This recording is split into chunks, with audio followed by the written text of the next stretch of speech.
महावीर सरकारी उच्च विद्यालय पुरातन छात्र संसद पक्षरु सुवर्ण जयंती समारोह पक्षरु रक्तदान शिविर अनुष्ठित। जाजपुर जिला कपासीठारे अवस्थित महावीर सरकारी उच्च विद्यालय पुरातन छात्र संसद पक्षरु सुवर्ण जयंती समारोह पक्षरु रक्तदान शिविर आयोजन करा जायछि। एही समारोह 3 दिन धरि अनुष्ठित होइतला।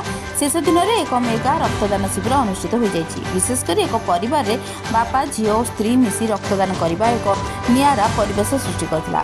कमिटीर समस्त सभ्य माने सहयोग करथिले। कमिटीर सभापति परीक्षित सेठी, संपादक शरद चंद्र परिड़ा, प्रधान शिक्षक हृदानंद दास और वरुणेश्वर महाविद्यालय अवसरप्राप्त प्राध्यापक प्रसन्न राउत प्रमुख जोग देथिले।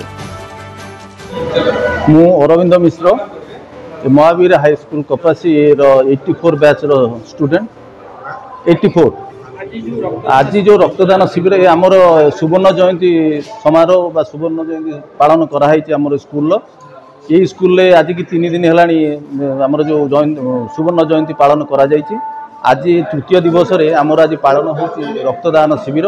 ये रक्तदान शिविर आम समस्त सहयोग आम रक्तदान ग्रहण करुचु।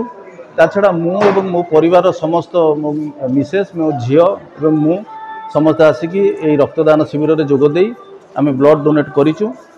मो जी परीक्षित सेठी आमर महावीर हाई स्कूल जो गोल्डन जुबली गठन गोल्डन जुबली चली कार्यक्रम तादेह मु अच्छी प्रेसिडेंट अच्छी आज आम जो पिला माने समस्ते मिसिकी आम महावीर हाई स्कूल प्रांगण में गोटे रक्तदान शिविर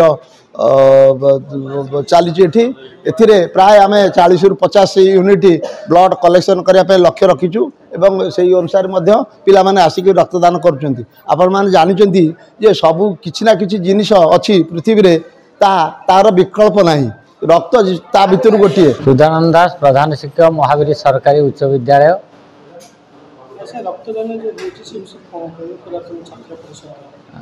सुवर्ण जयंती पालन अवसर रे आमे आ पूर्वर प्रथम गोटे निष्पत्ति नहीं गोटे रक्तदान शिविर करने पुरातन छात्र छात्री मानू नहीं जहाँ आज पुरातन छात्र बंधु मानकर सहयोग आज सफल होती। आज सुवर्ण जयंतीर अंतिम दिवस।